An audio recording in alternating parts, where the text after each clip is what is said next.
Good afternoon, everyone. This is John Rust on the Radio on Freedom 95, broadcasting at 9:50 a.m. and 95.9 FM on your radio dial. The right station for talk all across our beautiful fruited plain of Indiana. Folks, I'm joined in the studio today with Justin and Justin. Hi, both Justins. Great to be here. Appreciate it as always. And Aiden Marietta. Welcome, Aiden. Always great to be here. So, folks, there is a lot of political news that is happening in the state of Indiana right now. The backdrop on all this, of course, is very sad. Listen to this. As long as you don't need gasoline, electricity, a home, or groceries, things aren't so bad. So pretty much as long as you don't need the essentials, you're good to go. Yeah. You know, I saw that tweet, and that's from Sally Mayweather on Twitter. And I saw that, and I'm like, wait a second, it's true. And it's true because it exposes how Indiana politicians, how the establishment in both parties are punishing Hoosier taxpayers, you know, with the second highest sales tax in the country, the fourth highest gasoline tax in the country, soon tolls for every square mile of interstate. I know they're saying it's just going to be I-70. Oh, no, it's going to be more than that. It'll be everything, folks. And so, folks, I'm in here with these young conservatives, and I watch their Twitter feeds, and one of the reasons I have them on the show, folks, is I want young people to be excited about the Republican Party. I want young people to be excited about economic conservatism. I want young people to be excited about free markets. And unfortunately, what's happening in Indiana, it's just the opposite.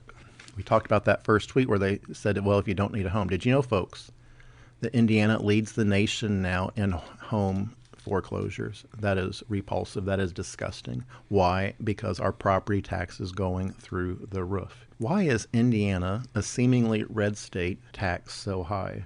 New home sales crashed 17% in January. That's the worst drop, folks, in 13 years.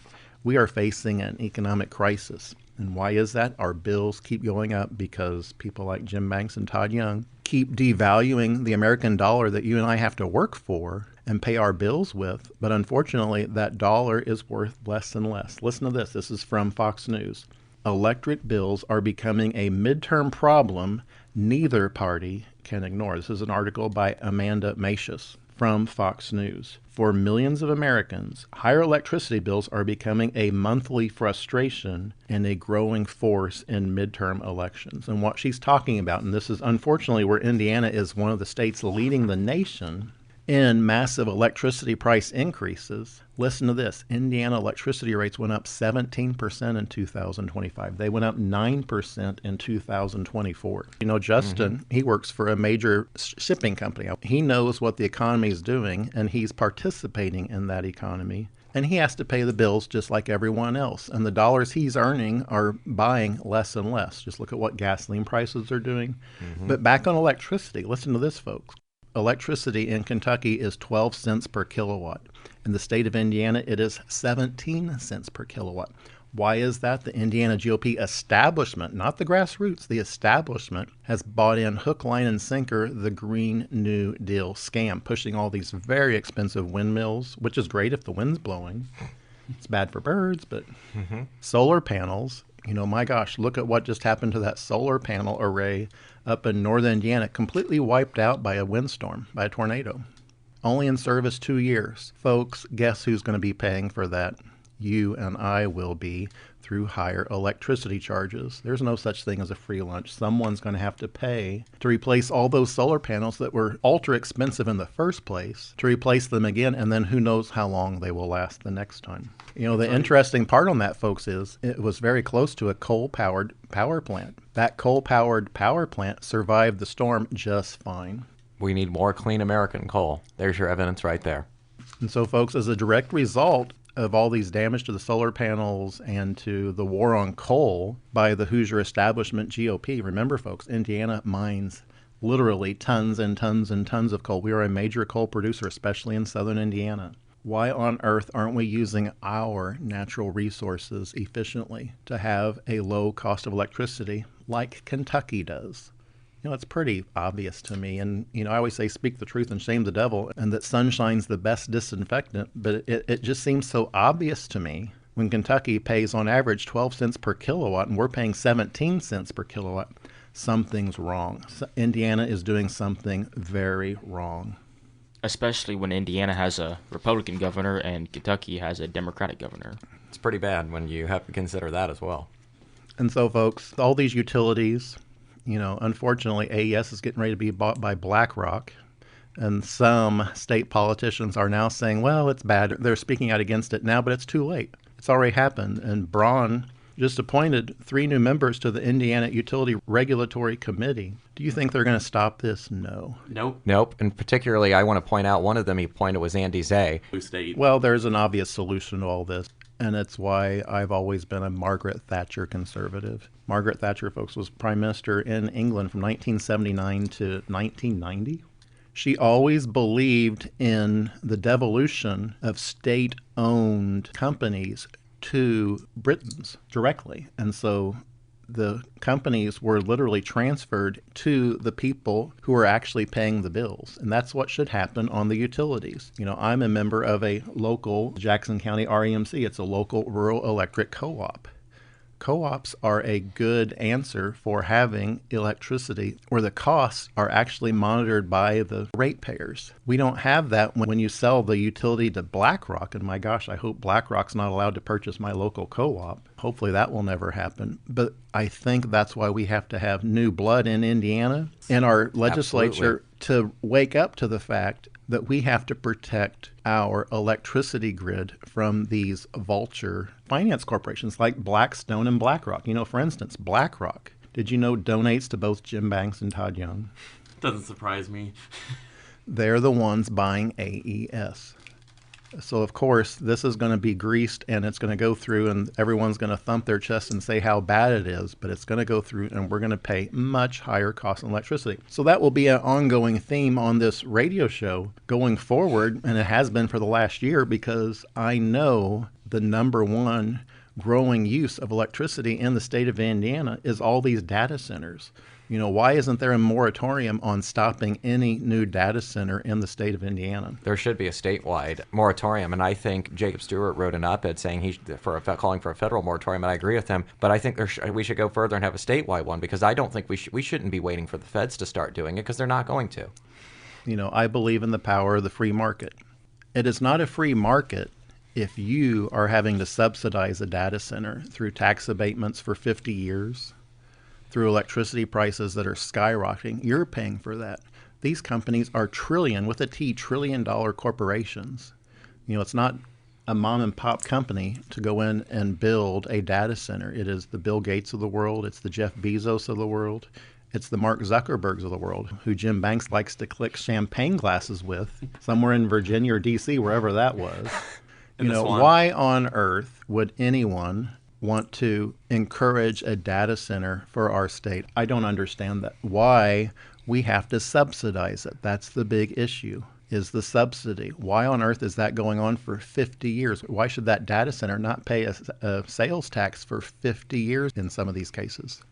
The thing that gets me is that the people that are approving these 50 years, they're not going to be around by the end of it. They're not going to have to deal with the final repercussions of it. Well, it's because all they care about, folks, is their political donation that's coming in behind the scenes, maybe through the company itself directly, but more than likely through an indirect PAC donation, that we'll never know about or see. I always say follow the money. Unfortunately, in the case of these large trillion-dollar corporations, they know how to funnel money in to their candidates that are bought off without us ever knowing. And that's just the reality, unfortunately, of having these giant PACs where you can't trace the money. That's why I'm opposed to those giant PACs. It should always be transparent. Every dollar in the political process should always be 100% transparent. If you have to hide the money, you're hiding something bad. I always say, speak the truth and shame the devil. And I always say, sunshine's the best disinfectant. If you can't have sunshine on your finance reports on where the money's coming from, you're up to no good.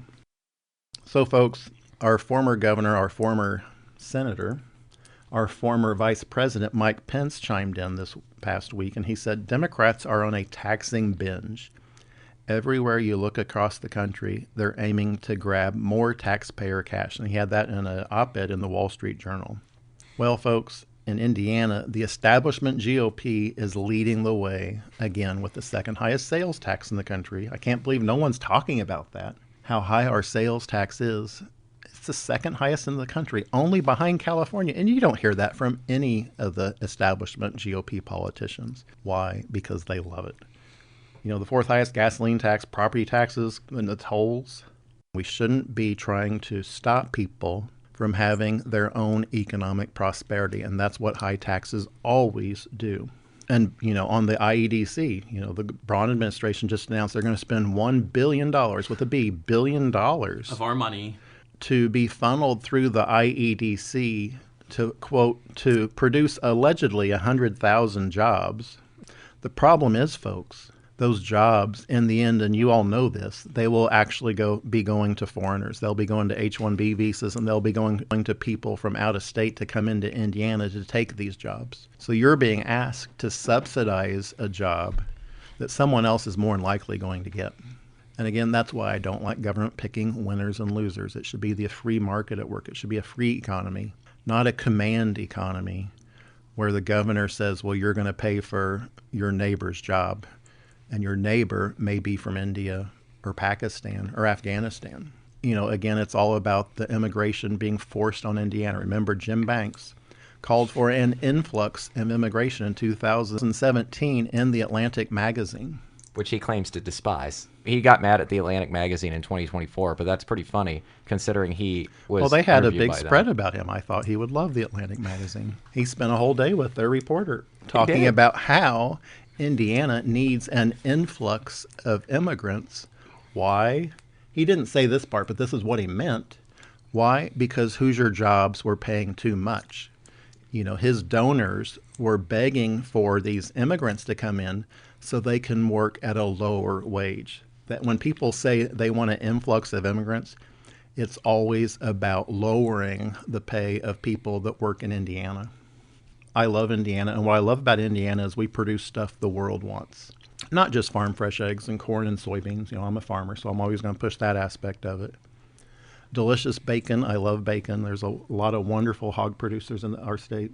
But we are also a massive supplier on the world stage of automobile parts. And unfortunately, folks, NTN Drive Shaft's plant announced closure of one of their plants in Indiana. And this is from the Republic, the local Columbus, Indiana newspaper, by an article by Andy East. And this was just published this last week. NTF Drive Shaft's plant closure announcement could be a sign of a worsening local economy. Experts said NTN USA Corp's decision to ramp down and close a plant in Columbus will be detrimental to the local economy in the short term and could be a sign of broader weakness.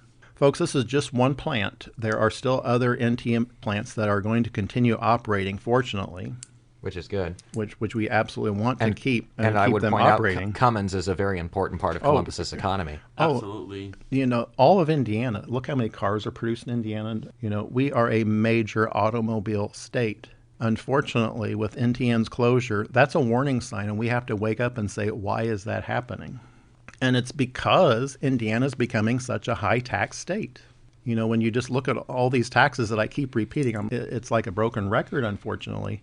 But that broken record is our Indiana GOP establishment implementing these taxes just over and over and over again. And, you know, with the tolls, I'm just incredulous at that. What a incredibly stupid financial move that is. Interstate It punishes 70 work. It In does. the Interstate end, you know, 70 when as someone's well. going to a job to pay, you know, for their life, to pay for groceries for their family, now the governor of Indiana, Governor Braun, wants to toll them. Yeah, and then if you do you dare oppose it or speak out against it, And you're already paying the fourth highest gasoline tax in the country. I am steadfast opposed to tolls because it affects, number one, working people. You know, if you have to drive to Indianapolis from Seymour or from Lafayette to Indianapolis or wherever across the state, you're going to be paying a toll now, a very expensive toll at 10 cents a mile. So if you're in New Albany and you're going to a job in Columbus, you're going to be paying $5 or $6 a day each way just to go to work. That's $12 a day. That's wrong. I mean, that's going to add up quick. Hoosiers cannot And they're afford saying, to- well, no, I-65 is not going to be told. It will. oh, they'll try. Folks, I'm going to tell you what's going to happen on that. You know, Braun's only quote unquote, only trying to implement it. between Muncie and Terre Haute. But what will happen, I know the trucking industry very well through my family's business. I know this extremely well. Where I-64 splits from I-70 just east of St. Louis, truckers will say, I'm just going to take 64 across to Louisville. They will continue on 64 to Cincinnati. And at Cincinnati, they'll get on 71 and go up to and rejoin I-70 in Columbus, Ohio. Mm-hmm. When that happens, and almost all truckers will do that, trust me on that. Rather than paying a nearly, I think it's $86. And who could blame them for skipping that toll? To skip that toll, they will absolutely switch. And so then they're going to say, well, we have to toll I-64 down there then. And then they'll hit 65. And then they'll say, well, we got to do 65, and then 74, and then 69. It will never, and 74, it will every... And they will toll the Beltway for 65. You mark my words, they'll try. It's just going to keep snowballing. Unfortunately, everyone knows this. Politicians love tolls. They love taxes. Rob Kendall always says this, and it kind of got me, but I'm like, that's 100% the truth. The Indiana GOP establishment is predatory in how they view taxpayers as their serfs to pay for large government. Why on earth does we have such an expanding government in the state of Indiana when we are being taxed so much and hurting so much, when we have the highest foreclosure rate in the country? Hoosiers are hurting, and instead the Indiana GOP establishment is just looking for new ways to toll and tax them. And this is why I encourage everyone to just vote against all incumbents this year. Just I don't care, all of them. They're all complicit in the tolls and the taxes and everything. This is from Ron Rule on Twitter. He says, imagine if income taxes were based not on how much you made, but how much your town decided you could have made. That's basically how property tax works in Indiana, folks. The assessor decides what your house is worth, then taxes you as if that's the price that you paid. Property tax should be abolished. That's from Ron Rule. I agree 100%. Absolutely. The fact that you can buy land, build a home, pay off all its debts, and still lose it to property taxes, that's theft, and it should be illegal. Amen. So, folks, there's big news in the Iran war this week. When we come back, we're going to get into that. Stay tuned. This is a very important subject on the John Rush Show on Freedom 95. Stay tuned.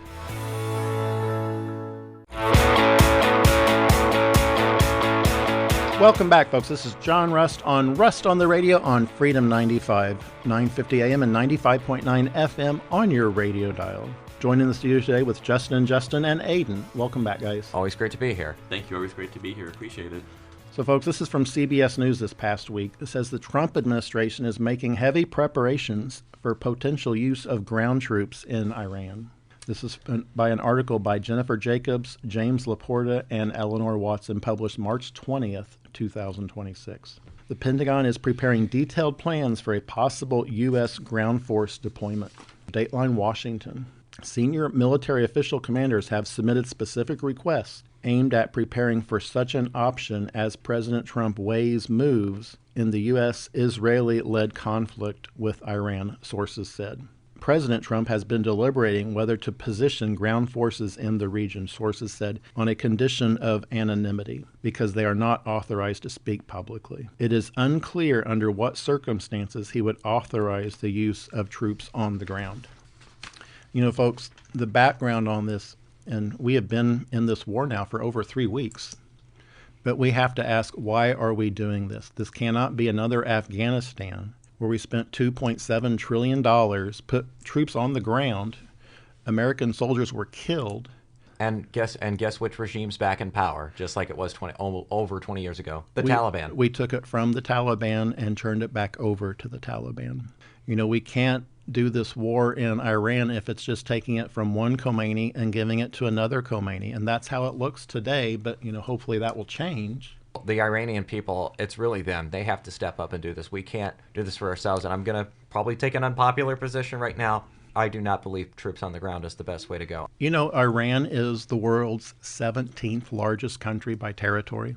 It is one of the largest producers of oil in the world. And they are strategically positioned on the Persian Gulf with the Straits of Hormuz to control 30 to 40% of all oil produced in the world. It's a lot. And so that, folks, is why we are seeing these shockwave increases in gasoline prices here. My opinion on the whole situation is that if we're going to put troops on the ground, it has to be done by a vote of Congress. It can't just be President Trump saying, hey, I want to do it, let's do it. It has to be done. My opinion is that it needs to be done by a vote of Congress. If every member of Congress votes and they vote to send the troops, okay, that's their decision. But it can't be just one man saying, hey, I want boots on the ground, and then it just be done. I do agree that you have to get a vote of Congress on that, although we do know which characters are going to vote yes to immediately send people to go die. 100%. I could just name you a few of them. Lindsey Graham amnesty. Well, anytime American blood is at risk and has already been shed, folks, we've already lost one Hoosier soldier in this conflict. His name was Captain Seth R. Covell. He was a 38-year-old from Mooresville, and unfortunately he was killed in a support operation for the Iran war. Well, this is from Carolyn Levitt, who is the press secretary for the president. Since day one of Operation Epic Fury, President Trump clearly outlined the U.S. military's objective to end the threat of the Iranian terrorist regime. The president and the Pentagon predicted it would take approximately 4 to 6 weeks to achieve this mission. So we are just now going on to the 4th week. It's hurting our fellow Hoosiers, and unfortunately, with the lives of our service members that are lost. My perspective on this is we have to look at how people campaign on issues. If you don't follow through on how you campaign, that says something. And, this is on January 29th of 2024 from Laura Loomer. Today, Nikki Haley went on CNBC and called on the U.S. to bomb Iran. Nikki Haley wants more war in the Middle East, which means more dead U.S. soldiers. The only person who has proven that he won't create more wars is Donald Trump. Folks, I don't like saying that lightly, but when you campaign on an issue and expressly saying there will be no more wars, and then we're into a war. Back to Trump, it's like him and Vance campaigned on being the pro-peace ticket, and now we're in a war. And I get stuff happens. They can't predict. We could have got attacked, and obviously, what are you going to do then? But it's just the fact that these Iranian leaders are very bad actors. No question about it. No question. But that's also the same in North Korea. Are we going into North Korea next? I would hope not. It's a great point. Nobody should shed tears for the Ayatollah. I want to make that very clear. I do not shed tears for the Ayatollah. I am glad that we wiped him off the face of the earth. 100%. But I am telling you this. If this continues on, it's going to be another Iraq. This is from Florida Phoenix. Gubernatorial candidate James Fishback stands out amongst the Florida GOP candidates for governor in dissenting against the U.S. war in Iran. He says there's been no intelligence offered as to why we're at war. The Florida Republicans said it at a news conference in Washington, D.C. on March 18th, 2026. Well, again, folks, what I don't like on all this is the daily flip-flops. Remember, we had sanctions against Iranian oil being sold. After we started bombing Iran, now the U.S. Treasury Department just announced new 30-day licensing permits for the sale of Iranian crude oil and petroleum products. The issue is, why are we allowing Iran to profit from their oil if we're at war with them? And this is from Ethan Levins on Twitter. Day 21 of Operation Epic Fury. Russian oil unsanctioned. Iranian oil has been unsanctioned. And, folks, I guess they got this idea from our government here in Indiana. Iran is now tolling oil tankers to go through the Straits of Hormuz. I think we all know who they got that inspiration from. So, folks, today, ships are having to pay $2 million just to pass through the Straits of Hormuz as a toll for every ship. So, folks, gubernatorial candidate James Fishback called on the Florida governor to eliminate the gasoline tax temporarily in the state of Florida. I am absolutely calling on Governor Braun here in the state of Indiana to suspend the gas tax here in Indiana immediately as well. We have to do something because the price at the pump right now is cutting at people like a knife here in the state of Indiana. Gas right now is $4.19 a gallon, I just saw in Franklin. Cutting the gas tax, at least temporarily, folks, would save on average every Hoosier family $6 every time they filled up their car. Well, guess what, folks? Jim Banks listens to this show. He suddenly noticed that Indiana has a high gasoline tax. He has never tweeted about that ever. Ben Reedy, he said this is absolutely true. It's utterly absurd that Barnred, Indiana has one of the highest gasoline taxes in the country. Absolutely. I am so glad that Ben Reedy is listening to this show. That is wonderful. But It Jim is. Banks tweeted back in a reply, one of the highest gas taxes in America. Folks, he has been stone silent on the gasoline tax. I am so glad he is just now noticing the high gasoline taxes. Perhaps he didn't notice them because he never buys gasoline here because he lives in Virginia, and Virginia has a much lower gasoline tax than the state of Indiana. Shocking. Well, listen to this, folks. Jim Banks voted for trillions of dollars of new debt just last year. It adds up to $30,000 of new debt per taxpayer. Folks, $30,000 would buy 8,000 gallons of gas per taxpayer, but that's debt.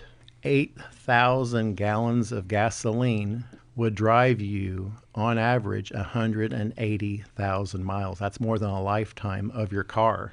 Just in 1 year, that's how much debt Jim Banks voted to put on your shoulders. But he's noticing the gas tax now, at least. But my Lord, what a cell phone when you voted for a debt that adds so much massive debt to every taxpayer. And on these tolls, this is from Bricks News. Just in, Iran is moving forward with charging $2 million per tanker to pass through the Strait of Hormuz. And I wanted to get into that just a little bit. Folks, the Straits of Hormuz, if you look at it on a map, it's a very narrow passageway right on the Iranian border. But again, Iran is a massive country. It is the 17th largest country on the planet.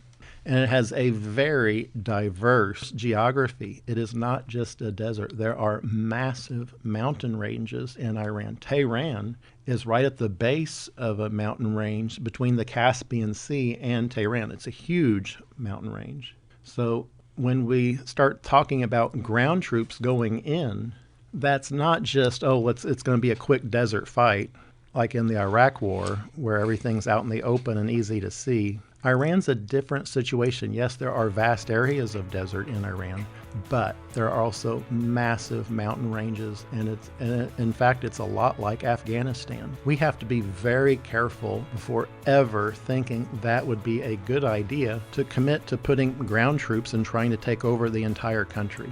So folks, we're out of time for this thing, but when we come back, we're going to keep delving into this massive issue because it is a big deal. This is John Rust on the Radio. Stay tuned.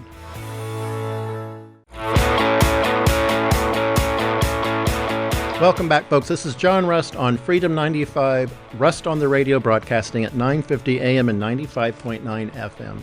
And folks, I'm downtrodden on this segment because it is, not only costing Hoosier blood with what's going on in Iran, but also the massive economic costs. This is from Charlie Bolello on Twitter. Price increases since the start of the Iran war. European natural gas up 85%. Heating oil up 80%. Brent crude oil up 54%. Urea, which is a fertilizer, up 48%. WTI crude oil up 46%. Gasoline up 44%. Diesel fuel up 42%. Sulfur up 25%. Coal up 24%. All fertilizer up 23%. Palm oil up 13%. U.S. natural gas up 8%. Iron ore up 7%. Rice up 7%. We are having massive increases in prices because of this war. That's why I'm calling for Governor Braun to immediately suspend the gasoline tax here in the state of Indiana. Not only do we need to suspend the gas tax, we need to bring our gas tax down to levels that are fair with our neighbors, with Kentucky and Ohio at the bare minimum. Why do we have such a high gas tax is beyond me, because we certainly don't spend it on the roads. Just take a trip on the roads. We shouldn't be tied with Washington State, an ultra-liberal state, for being the fourth highest gasoline tax in the country. But on these increases, this is from Clarence Thomas the Tank on Twitter. 40% of global fertilizer travels through the Straits of Hormuz. We're in peak planting season for most summer crops. Food prices are going to skyrocket in the next 6 months. This is an article from the Indianapolis Star, published on March 23rd, an article by Carl Schneider. Farmers face steep increase in fertilizer prices thanks to Iran war. The U.S.-Israeli war against Iran has led to steep increases in the price of fertilizer, further affecting the bottom line for already strapped Indiana farmers as the growing season begins. The 8 most popular fertilizers U.S. farmers rely on during spring planting season have shot up in price as ships carrying the chemicals are stopped in the Straits of Hormuz, just south of Iran between the Persian Gulf and the Gulf of Oman. So, folks, my comment on all that is a farmer has to farm. You cannot just skip planting your crops because the prices have increased. You have to do whatever possible. You have no choice in the matter. You just have to pay the higher fertilizer prices. So that means there will be higher food prices, pure and simple. And this is from Barack Ravid, U.S. to allow Iran to get $14 billion in oil revenue. This is a huge financial concession to Iran by the U.S. during the middle of a war. It is the first time U.S. is buying Iranian oil since 1996. And it's all happening in this war against Iran. This is from Treasury Secretary Scott Bennett. Iran is the head of the snake for global terrorism. And through President Trump's Operation Epic Fury, we are winning this critical fight at an even faster pace than anticipated. And the response from Barack Ravid is, then why are we allowing Iran to get $14 billion in oil revenue? This is a huge financial concession to Iran by the United States. This is happening during the middle of the war. Folks, this is probably the most important part on this. Only 7% of Americans support troops on the ground in Iran. Only 7%. The U.S. is now preparing for potential ground troops in Iran. And the reason behind that is, and this is from Polymarket on Twitter, breaking, U.S. officials reportedly no longer enthusiastic about a Kurdish rebellion in Iran. That's key, folks. I think there was a lot of misconception, unfortunately, in Washington that just taking out the Ayatollah Khomeini would lead to an immediate popular uprising amongst the Iranian people, amongst the Persian people, amongst the Kurds. Unfortunately, that is just not the case. Folks, this is what President Johnson had to say during the Vietnam War. We are not about to send American boys 9,000 or 10,000 miles away from home to do what Asian boys ought to be doing for themselves. That was Lyndon B. Johnson. It has to be the same sentiment for Iran. We are not the world's policeman. We can't dictate what government Iran has. We tried that in Afghanistan. We ended up just giving Afghanistan back to the Taliban, the people we spent $2.7 trillion trying to defeat. And the problem on this is, if the Iranians are not going to rise up against this awful regime themselves, look at what happened in Afghanistan. Look at what happened in Vietnam. President Johnson was talking about not sending American boys, but he certainly did. He did. It just kept getting bigger and bigger. Unfortunately, over time, drip by drip, but it happened. We can't allow that to happen in Iran. This is former Congresswoman Marjorie Taylor Greene. And she's talking about Lindsey Graham, and this is what she has to say. Lindsey Graham is a psychotic neocon who invokes Iwo Jima and is willing to send U.S. Marines to be slaughtered in Iran instead of working for America to get the Homeland Security Administration funded so the TSA, ICE, and the BPA get paid. South Carolina, please vote him out.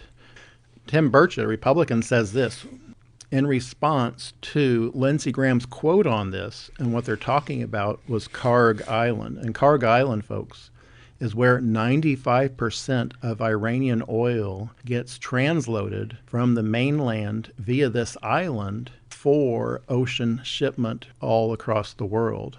What's happening geographically is these large ships cannot dock on the Iranian beaches. It is just too shallow. Almost all oil produced in Iran has to be pipelined out to Karg Island and then transloaded onto large ships at that location. So it is an incredibly strategically important and strategic oil asset of Iran. So Lindsey Graham, he says, on Karg Island, we did Iwo Jima, we can do this.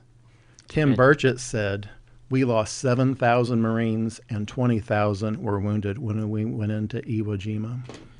And I was actually going to point that out myself, is that Lindsey Graham says that just so calmly. Oh, we did that. We did Iwo Jima, so we can easily. You realize that was roughly 7,000 Marines dead and almost 20,000 wounded. So that's basically 30,000 casualties. That's not just some small thing. We did it and it was done. That was one of the most tragic events in American history, but it was at a very high cost. Well, Lindsey Graham profits from the military-industrial complex in the United States through political donations, and that's why him and Jim Banks are so close. Jim Banks takes lots of money from these military contractors. Again, I'm going to repeat this. Lindsey Graham and Jim Banks are extremely close. We always have to remember what President and former General Eisenhower said and warned us about on the military-industrial complex in the United States. That was his biggest warning for his farewell address to America after serving as our president and after serving as the general who led America to beat Nazi Germany. General Eisenhower said we cannot be beholden to the military-industrial complex. And that's unfortunately what's happening with these people like Lindsey Graham and all the career politicians who take money from these military contractors. So far, folks, according to Reuters, over 3,291 people have been killed in the Iranian war to date, including many Americans, including, unfortunately, a Hoosier. Also, unfortunately, 232 U.S. troops have been wounded. The majority of those troops, according to ABC News, are traumatic brain injuries. I always say follow the money and look back at how Jim Banks has taken money from not just military contractors, but also from the American Israel Public Affairs Committee. Guess what? Jim Banks' biggest donor is the American Israel Public Affairs Committee. AIPAC. Guess who is the number one contributor to AIPAC? That would be Leonid Stravinsky. That was the creator of OnlyFans. Yeah, Leonid Stravinsky. He was the billionaire, and he was the number one contributor recently to AIPAC. He created that very disgusting website, OnlyFans. Well, he was the CEO of OnlyFans. So, folks, the largest donor to AIPAC is a porn website, CEO. Guess who Jim Banks' number one political donor was? AIPAC. Really disgusting if you think about it. Why is Disgusting this? and evil. Why is Jim Banks taking money from this organization that is profiting off pornography? And profiting off the exploitation of women. That's why James Fishback proposed recently that 50% sin tax on OnlyFans. Well, Indiana is a moral state, and if you're going to look at this just from a moral perspective, you should not be taking money from a group that profits from pornography. So, folks, unfortunately, we're out of time on this segment. When we come back, we're going to keep delving into how this is affecting farmers here in the state of Indiana. This is John Rust on the Radio.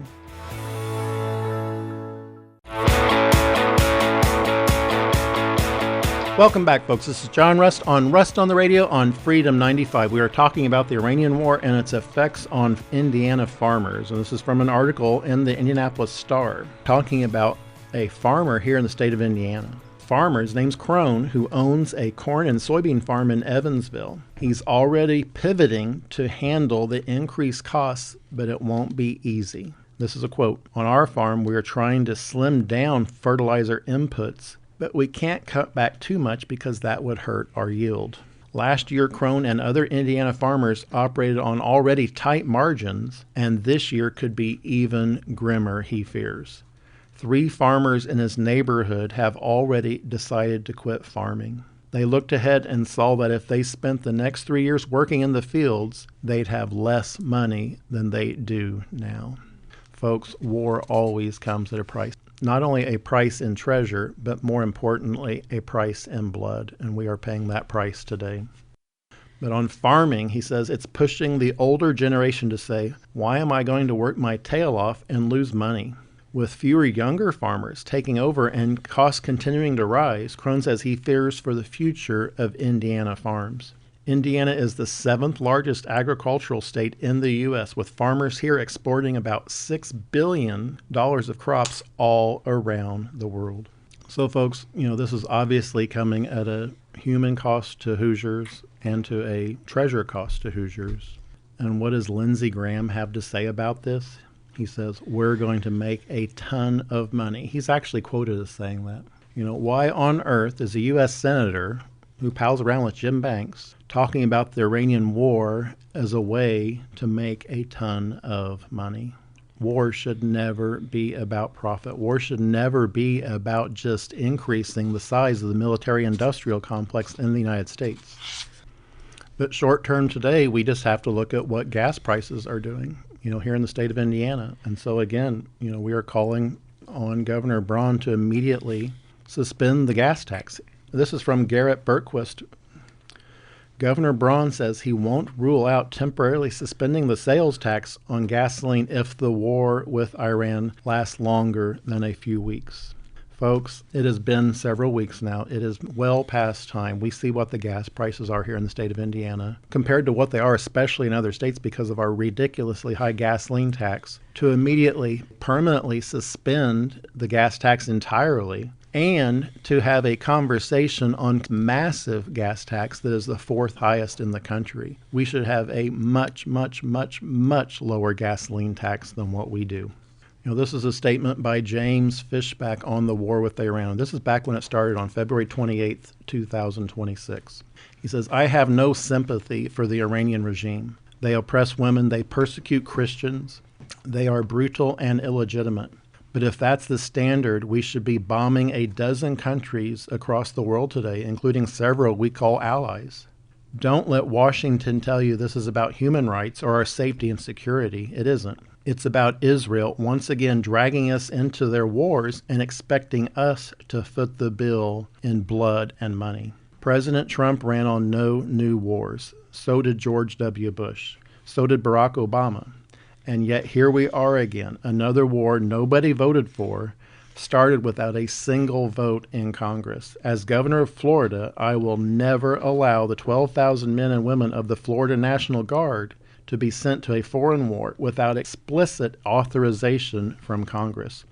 Our troops deserve better than this. Please join me in praying for them all and for all innocent life. Folks, this is a quote from Charlie Kirk, who, of course, was assassinated last fall. So this was before the Iranian war. He said this, we are just going to take out the Ayatollah. Oh, really? What comes next? Nobody questions the American military might or its ability to topple regimes. What nobody has demonstrated is the ability to build up a country afterwards, which is not our job regardless. Case in point, we replaced the Taliban with the Taliban after 20 years. Folks, I'm going to read a long statement from Matt Walsh. It says, I can't take the gaslighting, guys. I really can't. Conservatives are now running around saying Iran has been waging war on us for 47 years. Okay, then, why didn't any of you call for an attack on Iran at any point up until now? Why didn't you make the case for Trump's ending the war, not starting it, until precisely the moment when Trump did it? You and I both know you are latching onto a talking point you never used until 45 seconds ago. You and I both know that almost every conservative influencer in the business was opposed to the war with Iran until just now. And now you're trying to use justifications that stretch back decades. It doesn't make any sense. If you changed your mind, fine, say so. Explain why. You're allowed to change your mind. I've changed my mind about things. But don't try to rewrite history. Be honest about it. There's too much to stake to play these games. This is from J.D. Vance in 2024. He says, our interest, I think, is very much in not going to war with Iran. It would be a huge distraction of resources. It would be massively expensive to our country. That's from J.D. Vance. This is from the Daily News. A new poll just points out how bleak the public support for this Iranian war is. Only 27% of American adults approve of the U.S. strikes that killed Iran's supreme leader. Only 40% of Republicans support Trump's war in Iran. This is from Thomas Massey. We spent $8 trillion in the Middle East. That's 100 times the annual federal spending on roads and bridges. Picture how great our country could be if we'd spent that money here. Exactly. Imagine how affordable groceries and housing would be if we hadn't printed all that money. This is from former Congressman Marjorie Taylor Greene. The war with Iran is costing American taxpayers $1 billion every day. Most American taxpayers will never receive a Social Security check because it will be bankrupt by 2033. Most Americans can't afford health insurance policies because they're so expensive. Most American families cannot financially survive on a single income, and both parents have to work like slaves in order to feed their children and keep a roof over their heads. But the Washington establishment has decided that these American taxpayers have to spend $1 billion a day to murder people and their children in a foreign country that none of us ever met and know nothing about. And she's absolutely right. I mean, what are we getting out of it? Again, this is from J.D. Vance. When people like Kamala Harris send our sons and daughters, our young people, to fight in stupid wars, it is the young generation that carries the burden of that. We're going to stop sending our young people to faraway lands. We're not the policemen of the world. He said that on August 14th, 2024. You know, folks, again, it took the U.S. 20 years to replace the Taliban with the Taliban at a cost of $2.7 trillion. And so far in Iran, we have just replaced Khomeini with Khomeini. That's the sad reality.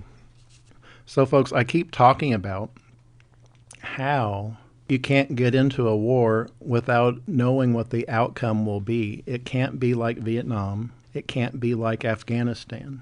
Folks, remember, it's been 50 years now, more than 50 years, since the last American troops left Vietnam.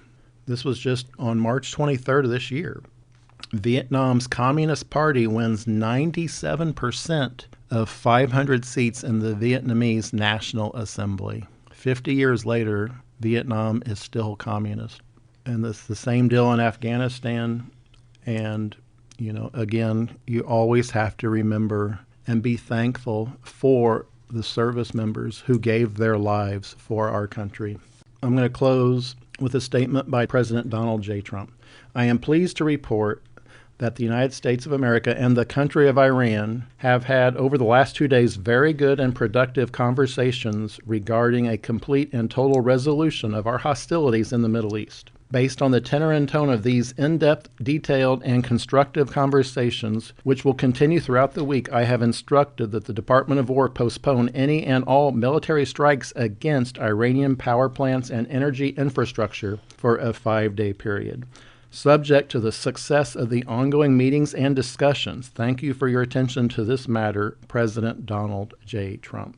Folks, I want to close this program with our thoughts and prayers to all U.S. soldiers throughout the world. Thank you all for your sacrifice. Thank you all for your dedication to defending our freedom. And thank you, Justin, who's our Marine Reserve member here. Yep, it's absolutely my pleasure to serve this great country. Well, thank you so much. I just pray that you don't have to go to Iran. We will see how this goes. So, folks, I'm going to close with my father's favorite Bible verse, Psalm 118, verse 24. This is the day the Lord has made. Let us rejoice and be glad in it. Folks, thank you so much. I will see you all again next week on the radio.